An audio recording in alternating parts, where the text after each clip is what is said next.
Chers amis de Befrovision, je suis content de vous recevoir sur le plateau de Befrovision et nous avons un invité, Daniel Campin, bonjour. Bonjour Bruno. Alors tu t'occupes depuis quelques années des Restos du Cœur. Bon là c'est de nouveau le lancement de la période d'hiver, tu vas pouvoir nous en parler. Et puis je te propose de parler un petit peu de toute l'actualité cartésienne, la remise des diplômes au lycée, le non-harcèlement au collège Jean Rostand, la marche d'automne à l'école Saint-Joseph, la fin des travaux de la façade de l'abbatiale, une nouvelle exposition au bureau d'information touristique, la découverte du numérique à la résidence d'automne et évidemment, comme d'habitude, les archives de Befrovision.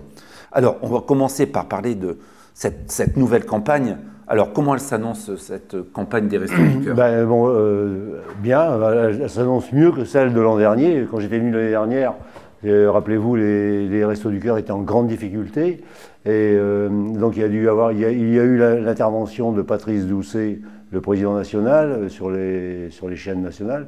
Et donc, à partir de ce moment-là, les Français ont pris conscience qu'il y avait un problème au niveau des Restos du Cœur. Et donc, il y a eu des dons qui ont afflué, on peut le dire. Hein. Beaucoup de dons, beaucoup de finances qui sont arrivées. Et donc, ça va mieux. D'accord. On est en meilleure beaucoup santé d'entreprises, financière. beaucoup de particuliers. Oui, les particuliers, c'est surtout des particuliers extrêmement riches qui ont donné. Et puis les Français aussi, parce que les Français donnent aussi, chacun amène sa part. Et voilà, et donc ça va mieux. En un mot, aujourd'hui, on a amélioré. Est-ce qu'on en parle tout de suite? J'exige. Alors.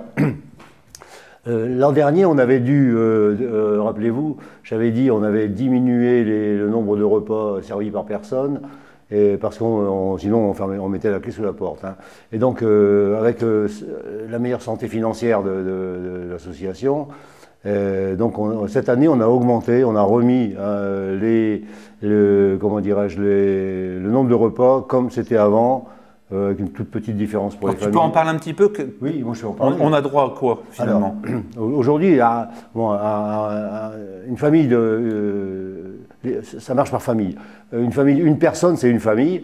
Et aujourd'hui, elle aura droit donc, par semaine à 8 repas. 8 repas, alors que pendant la période d'hiver, d'été, je veux dire, elle avait droit à 7 repas. Bon, une amélioration. Les autres personnes, les autres familles de 2, 3, 4, 5, 6, etc., eux ont droit à 6 repas par personne. Donc une famille de 2, c'est 12, 18, etc. Bon. Donc on a une famille de 9. 9 fois 6, 54 par semaine. La campagne va durer 16 semaines, donc du 19, première distribution le 19 novembre jusqu'au 4 mars. Donc pendant 16 semaines sans discontinuer. Et donc chaque semaine, on va délivrer. Alors actuellement, on a fait des inscriptions, on est 140 familles, on va dire, 140 familles. Sur le plateau. 140 familles, ça représente 330 personnes. Et par contre, il y a une particularité cette année, c'est qu'ils ont restructuré tout le système pour l'aide alimentaire pour les bébés. Les bébés, c'était déjà difficile, j'en avais parlé l'an dernier, c'était déjà compliqué, mais alors maintenant, ça devient hyper compliqué. Pourquoi? Parce que les Restos du Cœur ont décidé d'améliorer d'une part la situation des enfants. C'est-à-dire, l'aide à la petite enfance est devenue prioritaire. Il n'y a pas que pour les Restos du Cœur, je crois que c'est partout, tous les services sociaux, tout le monde va s'occuper de ça aussi. Donc aujourd'hui, les bébés, avant on avait deux catégories de bébés, 0, 6 mois, 6, 12 mois. Maintenant on va avoir 3 catégories. On va avoir 0, 6 mois, 6, 12 mois et 12, 36 mois. Les bébés seront considérés jusqu'à 36 mois alors qu'avant ils étaient passés adultes. Bon, c'est un peu compliqué mais c'est tout bête. Et donc on nous a donné des grilles de produits à délivrer à chaque bébé selon la catégorie dans laquelle il se trouve. Et c'est vraiment devenu compliqué. Alors, on a une formation, on va avoir une formation à Caudry. Il y a 2 personnes de nos bénévoles qui vont aller se former. Et ça y est, c'est dans le tuyau, ça va se faire. Quoi. Bon, on va savoir faire, hein, évidemment. On s'adapte à toutes les situations, hein, c'est sûr. Mais bon, c'est devenu encore un peu plus compliqué que ça n'était avant. Pour ce qui concerne le reste, on a pris en compte aussi au niveau national le fait que les familles monoparentales devaient être un peu plus aidées que les autres. Donc ça, on l'a pris en compte et donc on leur donne, il y a des avantages. Également, les gens qui sont en difficulté de logement. Il y a énormément de gens qui sont en difficulté de logement et donc là, on a donné on a donné l'inscription, ce sera plus facile pour eux qu'avant. Voilà, en un mot, grosso modo, sans rentrer dans les détails. Donc, moralité, ben, on s'est amélioré, quoi. On s'améliore d'année en année. Hein. Mais là, on a vraiment un effort de fait vraiment vers les familles en difficulté. Voilà. Alors, on va parler un petit peu de l'équipe du Cateau. Actuellement, il y a combien de bénévoles dans cette équipe? On est 25 bénévoles, mais alors ça fluctue, il y en a qui viennent. Oui, ça dépend de la situation personnelle. Ouais, il y a des gens qui viennent quelques semaines, quelques mois, puis il y en a d'autres qui partent. Bon, voilà. Mais en grosso modo, on a quand même une ossature de 20 personnes qui sont là depuis des années et des années, et c'est ce qui fait tourner le resto, quoi. Voilà. Donc, ça va, c'est suffit. Enfin, moi, je veux bien, alors je suis toujours à la recherche d'un successeur, hein, parce que je voudrais former une personne qui puisse prendre le relais, quoi. Moi, je sais, je l'ai déjà dit, je m'arrêterai en mars 2026. En mars 2026, ce sera la 42e campagne. Là, j'arrêterai à ce moment-là, parce que ça me fera 18 ans de Resto du Cœur, donc c'est bien, je trouve que c'est bien, je l'aurais donné. Puis je peux encore avoir un peu de liberté pour moi, quoi. Parce que c'est tellement prenant. Les Restos du Cœur aujourd'hui pour le responsable. C'est une sacrée organisation. Il travaille tous les jours. Heureusement qu'on a l'ordinateur, on peut travailler de chez nous, tout ça, mais pratiquement toujours pour faire le suivi des bénévoles, le suivi des inscriptions, le suivi des personnes accueillies, les problèmes des camions. Bon, c'est bien. Mais c'est pas insurmontable, hein, la preuve. Mais bon, voilà, il faudrait que quelqu'un vienne prendre le relais. Voilà, c'est ça. Alors moi, j'aurais voulu quand même dire un peu puisqu'on en parle. Qu'avons-nous fait cet été? On finit la campagne d'été. On a fini la campagne d'été au mois d'octobre. Et donc, je voudrais quand même rappeler qu'on a fait 12 distributions d'avril à octobre, alors qu'il y en avait 13 de prévues. Au mois de septembre, on a été obligé d'annuler une distribution. C'est jamais arrivé. Hein. Et la faute qu'on n'avait personne. On n'avait pas de responsable qui était là. Pratiquement, il y avait une douzaine de personnes responsables qui étaient tous absents. En vacances, en ceci, c'est tombé comme ça. Bon voilà, donc on a dû supprimer une distribution. Voilà pourquoi on a eu 12 distributions au lieu de 13. On a servi 32 656 repas et on a distribué 26 tonnes de marchandises. Et on avait 156 familles, 314 adultes et 14 bébés à l'époque. Voilà, donc la campagne d'été, c'est tous les 15 jours. Et donc, bon, heureusement que notre équipe de bénévoles, elle est formidable. C'est une famille. C'est extraordinaire, c'est vrai, tout le monde se connaît bien. Franchement, heureusement que c'est comme ça. Hein. Alors, moi je voudrais dire aussi que on recherche toujours des bénévoles pour donner un petit coup de main. Par exemple, pour décharger les camions le lundi après-midi. Bon, si on avait un ou deux hommes en plus, parce que les dames, moi j'hésite à les. Enfin, d'abord, je ne veux pas qu'elles déchargent les camions, c'est trop lourd. Puis ça dure des heures. Enfin, il faut reconnaître que c'est lourd. C'est pas un travail de femme, c'est un travail d'homme. Donc, si on a des jeunes retraités dynamiques qui nous écoutent et qui voudraient participer. Alors, moi aussi, je voudrais aussi vous dire qu'on commence la 40e campagne et il va y avoir une campagne médiatique au niveau national, très importante. D'ailleurs, moi, je peux déjà vous dire que sur TF1, le 16-11, donc c'est samedi, demain, au journal de 13h, il y aura une intervention d'un responsable. Donc, pour ceux qui regardent le journal, c'est déjà passé? Non, le 16-11. Ah oui, ça sera déjà passé. Puisque l'enregistrement a lieu vendredi. D'accord.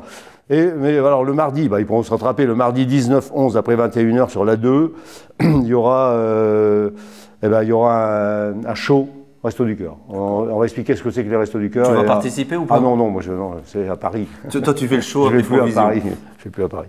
Voilà. Je voudrais remercier aussi les Catésiens pour la collecte d'automne que nous avons fait au début octobre et qui nous ont permis de récolter pratiquement une tonne de marchandises. Une tonne de marchandises avec des petites boîtes de 400 grammes, c'est énorme. C'est énorme. C'est énorme. Et donc on est très contents. Toute cette marchandise est restée dans le centre et on va commencer à la distribuer avec les premières distributions de la 40e campagne. Remercier tous les bénévoles de l'équipe, bien sûr, parce que je le fais souvent. Logique. Je le fais toujours, hein, c'est sûr. Parce que c'est vrai qu'ils sont vraiment. Il y en a quelques-uns qui donnent vraiment à fond, quoi. C'est vrai. Hein. Remercier aussi les différents donateurs. On a des donateurs. Par exemple, on a récupéré, on est allé cueillir 620 kilos de pommes chez Mme Carpentier à la Pommeraye au Kenley. Bon, par exemple, il y en a d'autres, hein, mais bon, je ne vais pas tous les citer, mais on les remercie. Merci à eux.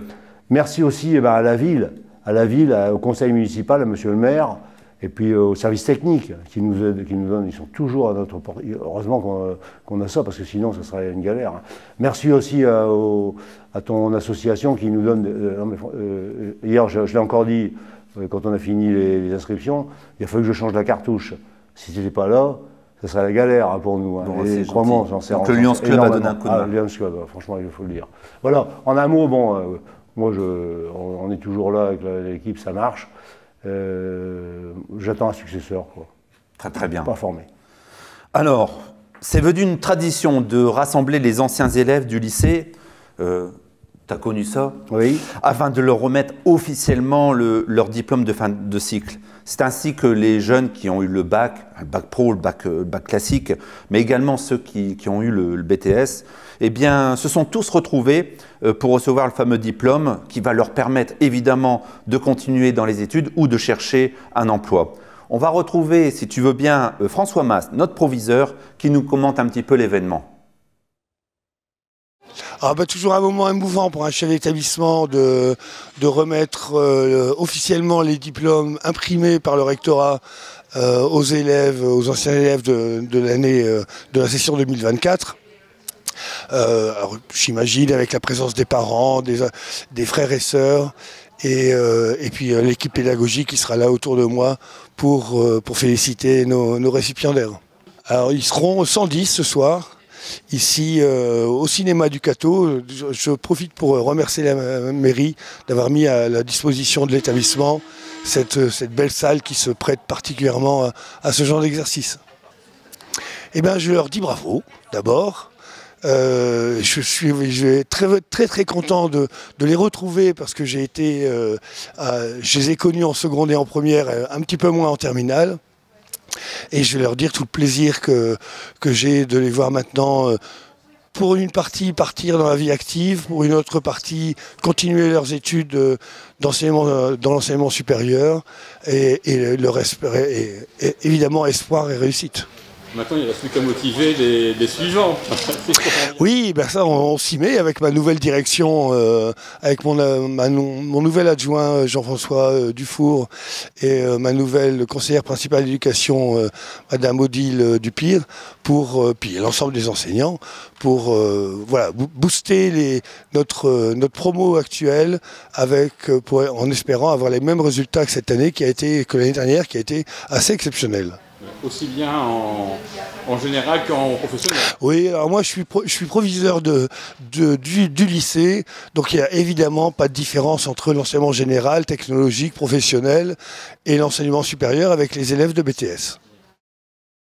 Est-ce que tu te souviens quand tu as passé tes études, est-ce qu'il y a eu une remise de diplôme comme on le fait actuellement? Je me souviens pas.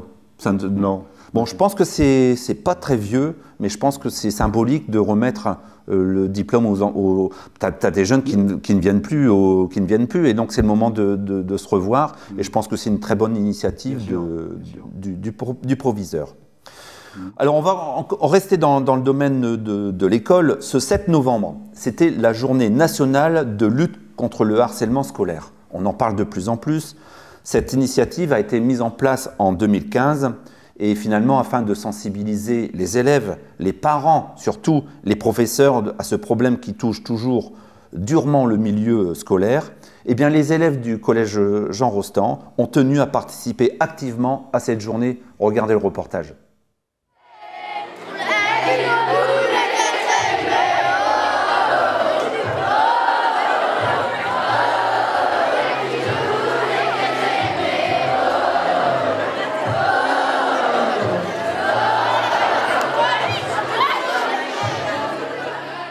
Alors bonjour, donc Monsieur Després, professeur d'anglais de l'établissement depuis pas mal d'années, professeur principal également de la 3e Platon et également membre de l'équipe phare. Alors Madame Durand, CPE au collège Jean Rostand, ayant responsabilité des 3e et certains 6e. Donc moi je suis coordinatrice du programme phare au niveau de l'établissement. Donc aujourd'hui 7 novembre c'est la journée nationale de lutte contre le harcèlement. Donc depuis ce matin nous organisons différentes activités. Donc ça a commencé dès l'entrée de l'établissement où tous les élèves se sont vus remettre une cocarde. Donc la cocarde bleue non au harcèlement. Il y a également une affiche que vous avez pu voir faite par une assistante d'éducation et des élèves de 6e. À la récréation du matin, nous avons organisé une photo aérienne avec les élèves du lycée et également certains élèves des enseignants du programme phare, où cette photo sera probablement utilisée dans le carnet de correspondance de l'année prochaine. Sur le temps du midi, également sur la récréation, vous avez pu entendre des passages d'élèves avec des messages forts de lutte contre le harcèlement. Voilà, on n'est pas seul face à cela. Aie confiance en toi, va voir tes professeurs pour en parler. Les jugements, tu en as assez. Tu souffres de douleur, il est l'heure d'en parler en douceur. Prends confiance en toi, mais surtout ne laisse pas installer la méfiance. Un diaporama a été également diffusé depuis ce matin et cet après-midi, voilà, tous les élèves de 6e, c'est-à-dire environ 170 élèves et ainsi que la chorale, à peu près 60 élèves, ont chanté la chanson Fragile de Soprano en référence à la lutte contre le harcèlement scolaire.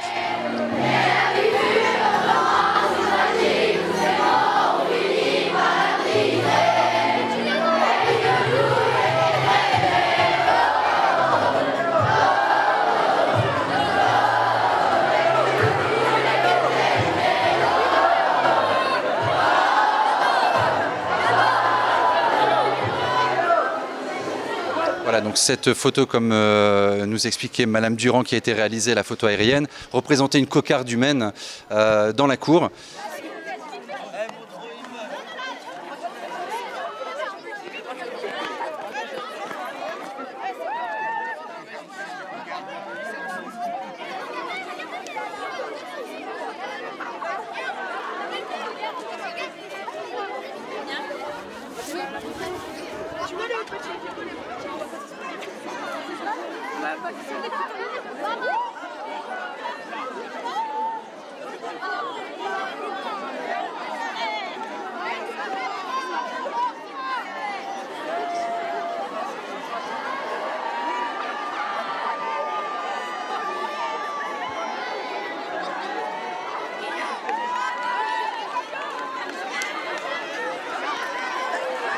Et en plus de ça, nous avons remis différents travaux réalisés par les élèves l'an dernier, les années précédentes, comme des clips, des petits courts-métrages ou une affiche qui avait été présentée lors du prix non-harcèlement l'an dernier.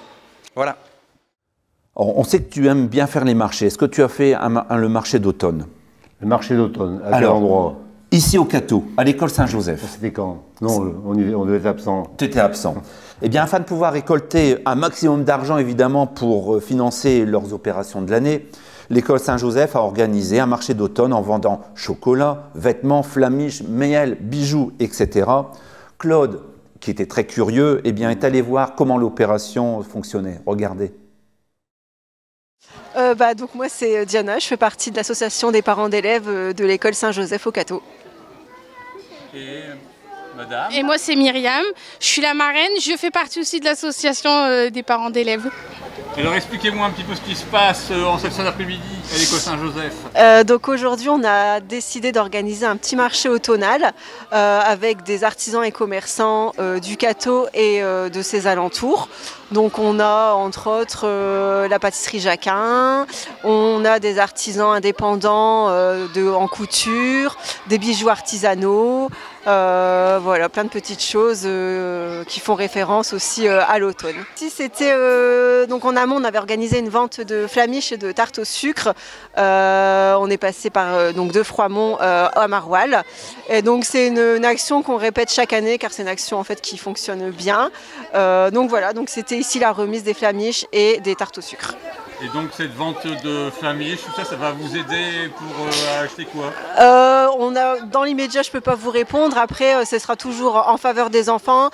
Ça peut être du matériel, ça peut être des sorties, ça peut être participer à un projet d'école en fonction des besoins et des projets du moment, parce qu'on est aussi en partenariat avec l'équipe enseignante, l'équipe éducative. Voilà. Alors donc c'est quoi la prochaine action? Là, ça sera certainement le marché de Noël. Donc on va commencer après une action à la fois. Donc ça sera certainement la prochaine action, marché de Noël et puis tout ce qui tourne autour de Noël. Ils sont formidables les écoles. Ah ouais. C'est génial, franchement. Moi je le vois avec les dessins pour les soldats. On va peut-être pouvoir en parler. Donc, c'est vrai qu'à côté des écoles, il y a beaucoup d'associations qui sont créées, d'autres disparaissent, d'autres se recréent. Toi, de ton côté, tu sais qu'il y en a qui participent au niveau des écoles pour faire des dessins. Toutes les écoles participent depuis 16 ans. Depuis 16 ans, tous les enfants qui sont passés dans les écoles primaires participent à faire des dessins pour les soldats. Chaque année, je récupère environ 400 dessins. Quelquefois un peu plus, un peu moins, et je les transmets à l'association Solidarité Défense qui se charge de mettre les dessins dans les colis qui vont vers les soldats en opération extérieure ou les malades. Au moment de Noël. Au moment de Noël, ceux qui sont à l'extérieur. Mais ça va dans les... celui qui part, par exemple, dans un sous-marin nucléaire d'attaque ou qui va rester pendant 2 ou 3 mois, il aura un colis de Noël, il aura un dessin d'un jeune enfant qui a fait un dessin pour les soldats. Et donc là, cette année, c'est fait. C'est déjà parti. Comment dire, j'envoie dès septembre, j'envoie la demande. Alors je remercie aussi Olivier Descamps, qui est l'adjoint aux affaires scolaires. Et lui, c'est pareil, tout ce qu'on demande, c'est tout de suite fait, c'est formidable. Et donc les enfants, les directeurs d'école, les instituteurs, tout le monde travaille, tout le monde donne un petit coup de main pour que les enfants fassent des dessins. Et puis moi, je récupère tout et j'envoie ça aux armées. Et c'est formidable, Et ça fait quand même vraiment 16 ans que ça existe. C'est beau. C'est beau. Hein. C'est beau. Alors maintenant, on va parler le chantier. On peut dire que c'est le chantier de la mandature du conseil municipal actuel. De quoi on parle? De l'église. De l'église, de cette abbatiale magnifique. Et bien finalement, les travaux, on a commencé par la charpente, on a commencé par les extérieurs. Là, ils ont attaqué depuis un petit moment la façade. Et bien finalement, la façade, sous l'étroite surveillance des monuments historiques, il faut le rappeler, vient de s'achever. Et donc, cette façade va retrouver son visage d'antan, des premiers jours. Bruno Manel et le chef de chantier vont nous en dire un petit peu plus. Regardez les images. Alors, Cartésiens, bonjour. Nous sommes aujourd'hui devant l'abbatiale pour constater la fin des travaux de la façade. Je suis ici avec Ronald, qui est presque cartésien maintenant, puisque ça fait, Ronald, combien de temps que tu es? Ça fait 13 mois que je suis sur le chantier. 13, ouais, à peu près 13 mois. Ouais. Donc je prends mes racines. Hein. Donc effectivement, on attendait surtout la livraison de la grosse pierre bleue qui va remplacer la colonne sur la droite de l'entrée de l'abbatiale. Donc vous pourrez constater qu'elle est en 2 morceaux. Alors pourquoi 2 morceaux? Eh bien parce que au niveau de la taille de la pierre, il a été pratiquement impossible de la sortir en un seul morceau. Donc nos anciens travaillaient peut-être un peu mieux que nos artisans actuellement, mais bon, on m'a expliqué aussi que techniquement... Hein, oui, je pense qu'ils ont pris, à l'époque, ils ont pris les beaux morceaux, ils nous ont laissé le reste. Hein. À force de creuser dans les carrières, forcément, on n'a plus les beaux morceaux, on va dire. Donc là, oui, ça a été en 2 morceaux. Et on m'a expliqué aussi que c'est pas taillé dans le même sens. C'est-à-dire que là, elles sont plus résistantes que celles qui étaient là à l'origine. Ensuite, donc, dans combien de temps c'est terminé? Pour la façade, hein, je parle juste pour la façade. Bon, on va dire fin d'année. Fin d'année, c'est fini pour nous. La façade, elle est finie. Voilà, ça c'est sûr. Ça...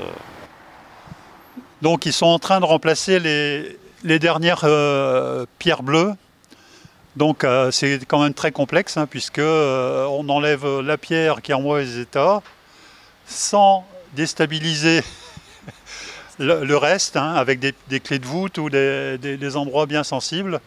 Donc par l'image, on va aller voir après la complexité de ces opérations. On peut voir aussi la préparation pour la colonne. Donc là, il y a juste le socle qui a été changé, qui a été mis. À gauche, la complexité. C'est de passer le socle en dessous d'une colonne. Là, voilà. C'est plus compliqué. Surtout que bon, la pierre, avec le temps, elle a bien vieilli. Et elle est assez délitée, donc bon, on doit faire attention qu'il n'y a pas de morceaux qui se décrochent. Ensuite, restera les statues. Donc là, il y a la statue de la Vierge qui va être restaurée sur place.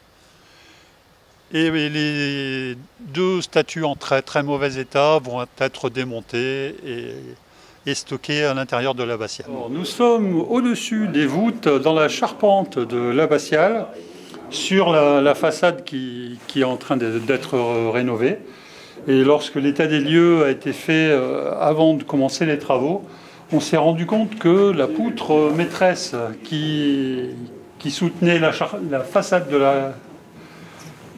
l'abbatiale et la charpente qui est au-dessus n'était plus en état de supporter. Donc on a dû trouver un arbre assez grand, hein, pour remplacer toute cette poutre. Elle doit peser 8 ou 900 kg. On a dû faire des trous dans la toiture de chaque côté pour pouvoir accéder d'un côté comme de l'autre, faire rentrer cette poutre. Et ça s'est terminé donc par un assemblage ici au milieu. Voilà la dernière intervention pour Bathé Charpente qui est intervenue sur le beffroi et sur le clocher de l'abbatiale. C'était pas une mince affaire. Il y a une grue qui a dû venir ici en façade. Mais ils ont réussi à faire cette intervention sans rien casser. Donc c'est vraiment remarquable. Et c'est du chêne ? C'est du chêne. Hein, alors il a fallu trouver un arbre assez conséquent, hein, pour pouvoir remplacer à l'identique cette charpente.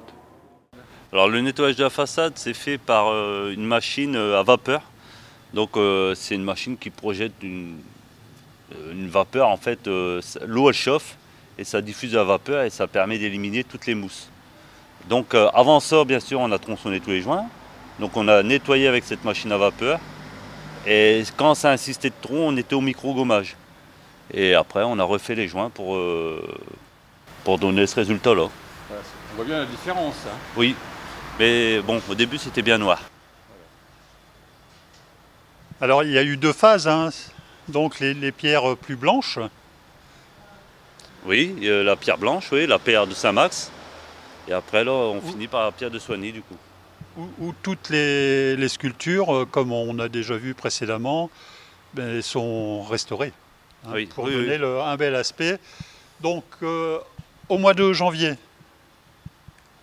l'échafaudage disparaîtra et on pourra apprécier l'ensemble de votre travail. Moi, mon travail sera fini fin d'année, oui. Voilà. Par contre, il en reste un petit peu à l'intérieur. Oh oui. Hein, toute la partie qui est bâchée, hein, à l'intérieur de l'abbatiale, est encore en phase de nettoyage, de restauration. C'est déjà bien avancé, hein, on a pu voir déjà dans d'autres reportages. Mais il y a beaucoup de surface. Oh oui. Les voûtes tout là-haut, c'est terminé. Terminé. Hein, donc, gros morceau, là c'est pas vous qui vous y collez, mais enfin il faut quand même que vous restauriez le tour des vitraux, puisque chaque vitrail est démonté et réinstallé et ensuite remaçonné, c'est cela? Oui, on fait un joint de feuillure tout le tour du vitrail. Donc pour l'intérieur de l'abbatiale, il y aura encore un petit peu de délai, hein, je pense presque une année, avant de pouvoir découvrir l'intégralité de leurs travaux. puisqu'ils ont quand même déjà travaillé sur les pierres de la tour, sur la restauration intérieure, et là, la façade. C'est déjà bien. Un très beau parcours, un beau chantier pour le Cateau. Comment tu trouves ces travaux en centre-ville? Moi, comme tous les Cartésiens, je regarde, j'observe. Déjà, il y a l'église, le beffroi, enfin pas le beffroi, le clocher est magnifique, hein, tout refait. Mais hier, je suis passé devant le frontispice, donc la façade, et là, c'est vrai qu'on s'aperçoit quand même qu'il y a un changement extraordinaire. Magnifique. J'attends avec curiosité les deux statues de Saint-André et Saint-Martin. Je crois que c'est eux. Je ne sais pas, mais je pense que tu as raison. Mais je ne sais pas. Normalement, l'abbatiale devrait s'appeler Saint-André. Hein. Elle s'appelle Saint-André. Hein. Mais bon, maintenant, c'est Saint-Martin. Je crois que c'est les deux statues, les deux saints. Là. J'attends beaucoup. Qu'ils soient mis en place. J'attends énormément. Parce qu'ils étaient vraiment en très mauvais état. Ah oui, oui. On va rester dans le centre-ville. On va se diriger vers l'Office du tourisme. En cœur de ville, évidemment, cet Office du tourisme organise régulièrement des expositions afin que les Cartésiens, mais également tous ceux qui parcourent la ville, ils puissent leur rendre visite. Actuellement, il y a une exposition qui est présente par Daniel Gentil, qui vous attend jusqu'au 30 novembre. Évidemment, eh bien, Claude était présent et vous dévoile quelques œuvres. Alors, ce mois-ci, c'est vous qui exposez à l'Office du tourisme. Alors, parlez-nous un petit peu de vous, pour commencer. Bah, écoutez, je suis en retraite et puis après, j'ai été piqué par l'envie de faire de la peinture pour m'occuper un petit peu. Alors, donc, apparemment, que faites-vous exactement comme peinture? Et avec quelle matière? C'est principalement de l'acrylique. Et puis, j'ai essayé un petit peu l'aquarelle, principalement, ouais. Et puis un peu de crayon. Voilà. Donc parlez-nous un petit peu des œuvres que vous exposez aujourd'hui. Bah, écoutez, il y en a 23, j'ai rempli les murs. Donc on retrouve un petit peu comme style, comme inspiration. Principalement des paysages et des fleurs. Et puis quelques animaux. Alors donc comment vous travaillez, à partir de quelle base pour voir un paysage? Bah, ça peut partir sur une carte postale que j'agrandis et que je modifie un petit peu les couleurs pour donner un petit peu de soi-même, quoi. J'aime beaucoup ce vase avec des fleurs réalisées au couteau. Alors pourquoi? Parce qu'il y a des couleurs qui claquent que j'aime bien. Voilà. Donc après on va un petit peu se promener encore sur ce mur. Donc qu'est-ce qui encore mettre en avant dans vos créations? Je cherche quand même de la diversité. Donc par exemple, on va aller un petit peu sur ce... Et j'aime beaucoup les couleurs un petit peu flamboyantes. Alors par exemple, sur ce tableau là que j'ai juste en face de moi, là, ici... C'est le paysage italien. Voilà, donc ça parle de quoi? Justement d'un paysage italien avec le bord de mer. Donc là, vous êtes allé ou... Non, je vais à partir d'une carte postale.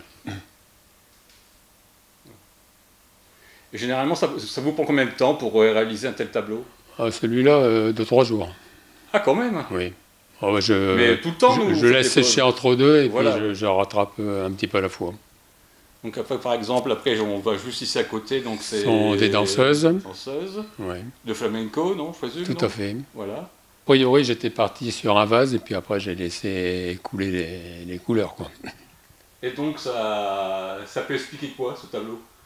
J'aime beaucoup la variété dans les couleurs, quoi. Il y a une petite aquarelle ici. Voilà, donc là... aquarelle. Donc là, on est en Provence, non? Tout à fait. Avec les champs de lavande. Un champ de lavande. Voilà. Et donc là, c'est tout à fait un autre style de c'est travail. Ça, oui. C'est pas ce que j'ai fait en priorité. Alors donc là, nous voici donc, sur notre partie d'exposition. Alors, parle-nous un petit peu de ces œuvres. Des chevaux, par exemple, non? Voilà, allons-y. C'est cavalcade, chevaux, la meute. Et parlons un petit peu de cette dame qui est juste en face de vous, là. Oui, je trouve que c'est le choc qui est le plus intéressant. Ah bon? On le voit à peine, pourtant. Oui, mais on devine qu'il est bien présent. Voilà. Alors, ça vous fait quoi d'être exposé à l'Office du tourisme? Écoutez, c'est une chance pour moi. Hein. Et puis, j'espère que ça incitera des gens à venir. Eh bien, merci beaucoup. Merci aussi. Tout à l'heure, tu nous parlais un petit peu de l'informatique qui joue un rôle maintenant fondamental dans la vie de tous les jours. Essentiel. Toi, tu le vois avec les Restos du Cœur, pour la déclaration d'impôts, pour tout. Aujourd'hui, eh bien, finalement, ne pas savoir manipuler le numérique, il représente un réel souci. Et on remercie la commune qui a mis en place, rue Jean Jaurès, un système qui permet un petit peu à nos anciens qui puissent pratiquer. Et à titre personnel, ma mère, qui a 85 ans, a pris des cours rue Jean Jaurès, et maintenant, elle regarde Facebook, elle envoie des messages. C'est extraordinaire. C'est génial. Et bien donc, afin d'aider un petit peu et de montrer un petit peu ce numérique, la Maison du Numérique et l'APF ont souhaité faire découvrir un petit peu ce système aux résidents de la résidence d'automne qui finalement n'en ont pas forcément besoin, mais leur montrer un petit peu cette utilité, le numérique. On va retrouver toute l'équipe qui nous en dit un peu plus. Alors nous, le but en fait d'aujourd'hui, c'était d'organiser en fait avec nos partenaires, donc France Handicap, la Maison du Numérique à Leucateau et notre conseillère numérique en fait pour la CA2C qui est présent, d'organiser en fait une découverte au niveau du numérique. La Maison du Numérique, c'est Quentin, moi c'est la CA2C. Et en fait, on a convié notre nouveau partenaire, donc Miguel de l'APF, France Handicap, pour une après-midi récréative sur le numérique au sein de l'EHPAD. On a le CH du Cateau aussi qui est là, plusieurs services. Plusieurs services, la dictologie, l'accueil de jour, la résidence automne et le SSR. Et en fait, on a créé 3 ateliers différents sur différents thèmes. Donc on a la réalité virtuelle qui est là-bas au fond avec les casques, où on peut faire différentes immersions, soit dans l'eau, safari, après on peut faire un peu quelques manèges à sensations. On a un atelier plutôt musical ici avec un équipement hyper adapté, mais c'est Miguel qui en parlera. Et ici on a un atelier sur console, avec des commandes pareil très adaptées, mais je ne suis pas technicienne, donc ça c'est Miguel qui va vous expliquer. Voilà. Donc du coup moi c'est Miguel Simaomota, je travaille pour APF France Handicap, donc on est une association nationale et depuis quelques temps on est en partenariat avec la CA2C dans le cadre d'ateliers numériques. Donc on intervient dans plusieurs villes et à cette occasion aussi on a organisé donc cet après-midi pour présenter des solutions plus dédiées aux loisirs numériques. Comme Marion disait, avec une guitare adaptée qui permet de jouer beaucoup plus facilement de la guitare, donc qui est surtout dédiée à du handicap moteur, mais chez des seniors en perte d'autonomie qui peut aussi très bien servir, parce qu'on est sur une guitare qui, voilà, de sa forme et de sa prise en main qui fonctionne assez facilement. De la même façon pour les périphériques adaptés qu'on va retrouver sur la console. En fait, la manette adaptée, elle consiste en soi à personnaliser à 100% son espace de jeu. C'est ça qui la rend adaptée en fait. C'est qu'on a une base sur laquelle on va venir brancher tout un tas de boutons qu'on dispose absolument où on veut. Et donc c'est ça qui rend vraiment la pratique adaptée. Et la réalité virtuelle qui n'est pas en soi une activité adaptée, mais qui plaît très souvent parce qu'elle est accessible à tout le monde, ou presque. Et voilà, c'est l'occasion de prendre un temps de repos, de détente, de voyage ou de sensations fortes. Donc voilà. Ça se passe plutôt pas mal. Les gens ont le choix dans différentes choses, comme a dit Marion. Notre-Dame de Paris, à vol d'oiseau, donc c'est assez sympa. Ensuite aussi, on peut aller dans un safari, être à côté des rhinocéros, des crocodiles, enfin, soit plusieurs animaux. Et ça se passe plutôt pas mal, les gens sont assez relaxés, assez contents de la réalité virtuelle. C'est des choses quand même à essayer, donc ceux qui ont les moyens, achetez la réalité virtuelle, c'est vraiment bien. C'est magnifique. C'était bien? C'est magnifique. Essayez de retirer le casque, vas-y. Alors le but, comme je vous ai dit, c'est bien découvrir en fait le numérique, que le numérique c'est pas que pour les jeunes, c'est aussi pour les seniors. Maintenant, il y a plein de démarches en fait, au niveau numérique. Donc on ne fait pas que ça, on a organisé une journée, mais en fait le vendredi on fait aussi des ateliers avec Quentin. Tout ce qui est découverte en fait, de la tablette et c'est super sympa. Oui, les ateliers numériques qu'on fait aussi tous les vendredis à la Maison du Numérique, qui est adapté pour les seniors avec la tablette. Donc on fait souvent de la prise en main sous forme de culture générale avec l'écran connecté qui est là. Donc chaque semaine, les résidents ainsi que la dictologie viennent participer à des ateliers numériques tous les vendredis matins. Eh bien, ça m'a beaucoup plu parce que ça rappelle un petit peu les briques qu'on empilait les unes dans les autres. Celle-là, c'est un petit peu compliqué parce qu'il faut poser trois couleurs en même temps. Donc voilà, c'est un petit peu plus difficile. Compliqué un petit peu, mais je pense qu'avec de l'expérience, ça ne peut que s'améliorer.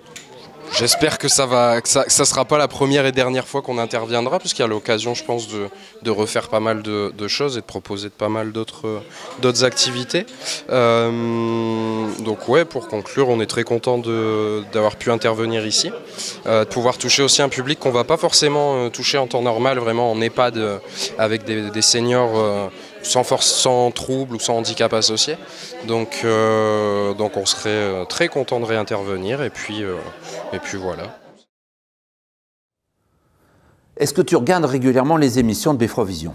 Ben, tu sais que moi je suis en dehors du système. Mais je sais que tu regardes. Mais on les regarde sur Internet. Dailymotion. Alors, l'un des derniers reportages que l'on met toujours en ligne, c'est des archives de Beffrovision, il y a 20 ans.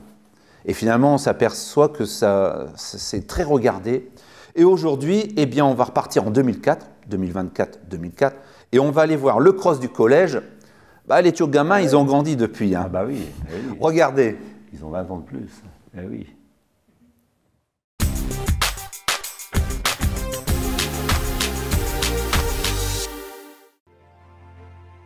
Oui, 5 collégiens courent pour l'association ELA.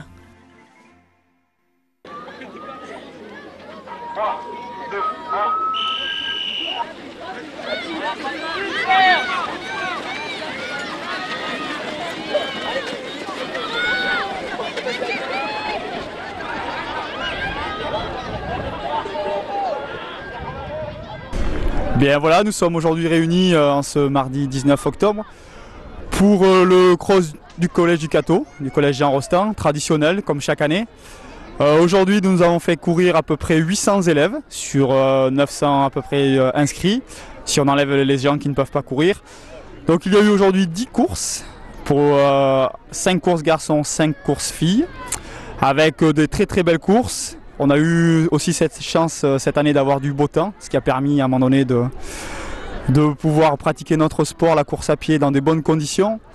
Et il ne faut pas oublier qu'on est là aussi pour parler de l'opération Mété Basket et Bas la Maladie, puisque depuis le mois de septembre, nous travaillons avec les élèves pour ramasser de l'argent par des dons que font les habitants du Cateau, des environs, de manière à pouvoir offrir à l'association ELA, qui est parrainée par Zinedine Zidane, le maximum d'argent pour aider des enfants qui malheureusement n'ont pas la chance de pouvoir courir. Donc on espère que cette journée aura contribué à faire prendre conscience aux enfants qu'ils ont la chance de pouvoir faire du sport, d'être en bonne santé et que grâce à ça, la vie paraît sympa. Donc l'année dernière, pour l'association, on avait récolté à peu près 3300 €. Ce qui était un chiffre assez important, peut-être un des plus gros parmi les collèges de la région Nord-Pas-de-Calais. Et on espère cette année, grâce au travail des élèves, faire aussi bien, peut-être mieux. Daniel, un petit mot pour terminer un petit peu la présentation de ce journal. Merci d'être venu. S'il y a des jeunes ou des moins jeunes qui veulent donner un coup de main au Resto du Cœur, eh bien, ils peuvent se présenter. 15 rue du Maréchal Mortier, dans notre local. Ils sont toujours bien reçus. Quel jour en particulier? Si possible, le lundi après-midi ou le mardi matin. Parce que le mardi après-midi, on fait la distribution, donc là, tout le monde est occupé. On ne peut pas s'occuper d'eux. Voilà. Alors, s'il y a des gens qui veulent vous aider, qu'est-ce qu'ils peuvent faire? Ils peuvent venir nous voir et puis on s'entend. On voit leur disponibilité horaire, s'ils peuvent venir nous aider s'ils sont solides. Hein, parce qu'il faut des gens. Moi, j'ai besoin, c'est des gens pour décharger les camions, donc j'ai besoin de monde. Solide, et puis ça va. Mais bon, d'une part, et puis deuxièmement, le matin, le mardi matin pour la préparation, la mise en place dans des produits qu'on va délivrer l'après-midi. Bon, il y a beaucoup de choses, hein, donc on a du monde, mais quelquefois, la preuve, c'est qu'on a supprimé une distribution, c'est bien la preuve qu'il manquait. Donc on peut toujours avoir un peu plus de personnes, ils ne seront pas systématiquement utilisés, mais elle sera là le moment venu, quand on aura besoin. Très bien. Alors, derrière nous, il y a notre André National qui nous attend pour évidemment sa fameuse page sport. On va lui laisser la place. Merci Daniel. Merci. J'espère que ça va se passer. Moi, ce que je souhaiterais, c'est que l'année prochaine, eh bien, on n'ait plus besoin des Restos du Cœur. Mais je crois que malheureusement, c'est parti encore pour quelques années. Ça ne peut pas s'arrêter, c'est impossible. C'est clair. Merci, bon courage, bonne semaine à vous, à bientôt, au revoir. Bonne semaine au quotidien.